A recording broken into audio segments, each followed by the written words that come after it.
Hemchand Yadav university Durg के BSc second year के zoology के सब्जेक्ट में प्रैक्टिकल में ये एक एक्सपेरिमेंट है। बहुत ही इंटरेस्टिंग एक्सपेरिमेंट है। Application of probability in the law of segregation with coin tossing.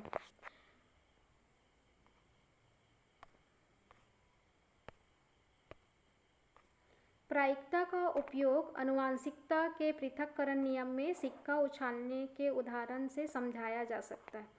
तो सबसे पहले इसमें परिचय देखते हैं। मेंडल के आनुवंशिकता के नियमों से आप भली भांति परिचित है, जिसमें मेंडलिज्म के 3 नियम हैं, जिसमें से दूसरा नियम है लॉ ऑफ सेग्रीगेशन या law of purity in gametes.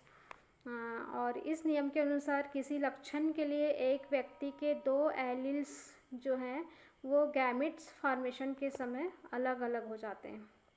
और एलील्स जीन के विभिन्न रूप होते हैं। और हम जानते हैं कि मेंडल ने अपने वंशागतिकी के एक्सपेरिमेंट के लिए मटर के 7 जोड़ी विपरीत लक्षणों का स्टडी किया, जिसमें से एक हाइट के लिए था। और वहाँ पर 2 प्रकार के पौधे उन्होंने देखे। एक इन्होंने देखा कैपिटल टी और स्मॉल टी। कैपिटल टी यहाँ पर उन्होंने देखा कि कैपिटल टी जो है वो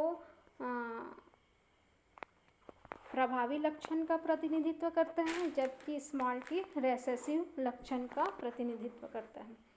मेंडल के अनुसार प्रत्येक व्यक्ति में एक विशेष लक्षण के 2 एलील्स होते हैं और इन एलील का पृथक्करण युग्मकों के निर्माण के दौरान होता है। और इसे हम सिक्का उछालने के उदाहरण से समझ सकते हैं।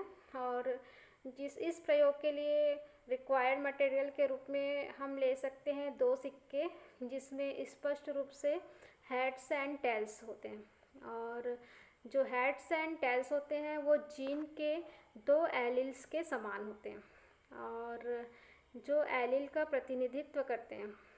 टी जो है यहाँ पर देखते हैं प्रमुख एलील होता है जो सिक्के के हेड्स को से इसको डिनोट कर सकते हैं। उसी प्रकार से स्मॉल टी रेसेसिव कैरेक्टर है जो सिक्के के टेल्स से हम उसको दर्शा सकते हैं। यहाँ पर एक तालिका दिया गया है जिसमें माता और पिता से प्राप्त संतानों में जब F2 जनरेशन हम निकालते हैं तो इसमें किस प्रकार से वंशागतिकी दिखाई देती है उसका स्टडी करते हैं।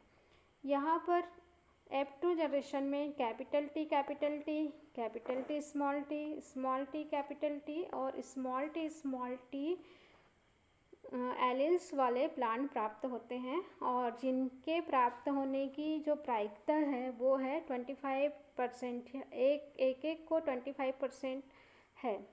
और इस प्रकार से यहाँ पर एक ये सारणी दी गई है जिसमें किस प्रकार से हम व्यक्त कर सकते हैं। हेड्स आएगा तो वहाँ पर कैपिटल टी या डोमिनेंट कैरेक्टर, और टेल्स आएगा तो स्मॉल टी या रेसेसिव कैरेक्टर हम ले सकते हैं।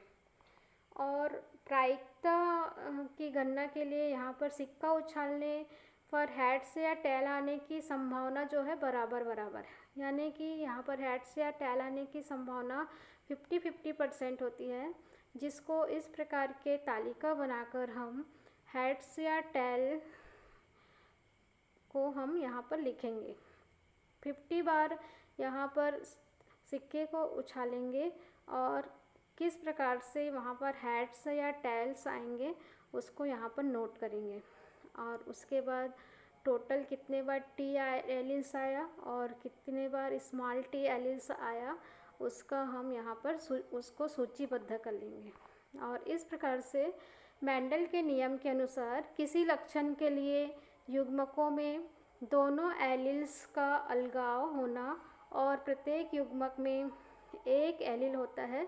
यह ठीक वैसे ही होता है जैसे कि सिक्का उछालने पर हेड्स या टेल का आना।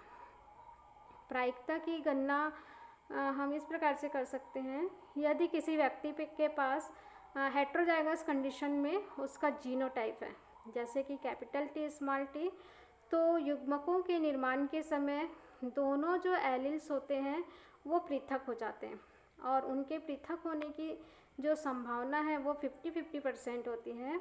युग्मक कैपिटल टी एलील्स आने की प्रायिकता भी 50% है और युग्मक स्मॉल टी आने की प्रायिकता भी 50% है।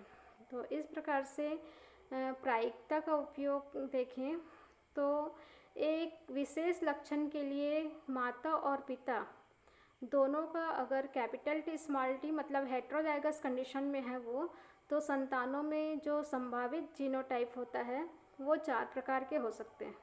यहाँ पर शुद्ध लंबे और शुद्ध बौने प्राप्त हुए और साथ ही साथ हेट्रोजाइगस कंडीशन में कैपिटल टी स्मॉल टी और स्मॉल टी कैपिटल टी मतलब एक प्रभावी और एक अप्रभावी लक्षण का भी कॉम्बिनेशन प्राप्त हुआ।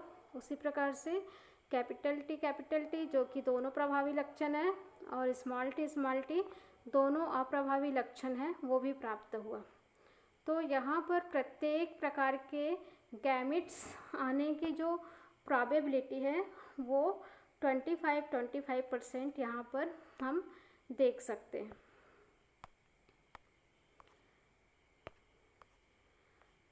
और इसके बाद हम निष्कर्ष निकालते हैं कि आनुवंशिकता के अध्ययन में प्रायिकता और सरल उदाहरणों की महत्वपूर्ण भूमिका है। और मेंडल के सिद्धांतों की आधुनिक जीव विज्ञान में क्या प्रासंगिकता है उसको भी हम देख सकते हैं। और सिक्का उछालने के माध्यम से आनुवंशिकता के अलगाव के नियम को समझना और प्रायिकता का उपयोग को समझना, आनुवंशिकता में एलील का जो सेग्रीगेशन होता है उसका जो संभावित जीनोटाइप है उसका निर्धारण कर सकते हैं। और इस प्रकार प्रायिकता और सिक्का उछालने के माध्यम से मेंडल के अलगाव के नियम को समझा जा सकता है। लॉ ऑफ सेग्रीगेशन या लॉ ऑफ प्रोटीन गैमेट्स को समझा जा सकता है। और प्रायिकता का उपयोग आनुवंशिकता के लॉ ऑफ सेग्रीगेशन में सिक्का उछालने के उदाहरण को इस प्रकार से तालिका के द्वारा समझाया जा सकता है। और 50 बार क्वाइन टास्क करते हैं और उसके बाद किस प्रकार से वहाँ पर हेड्स एंड टेल्स प्राप्त होते हैं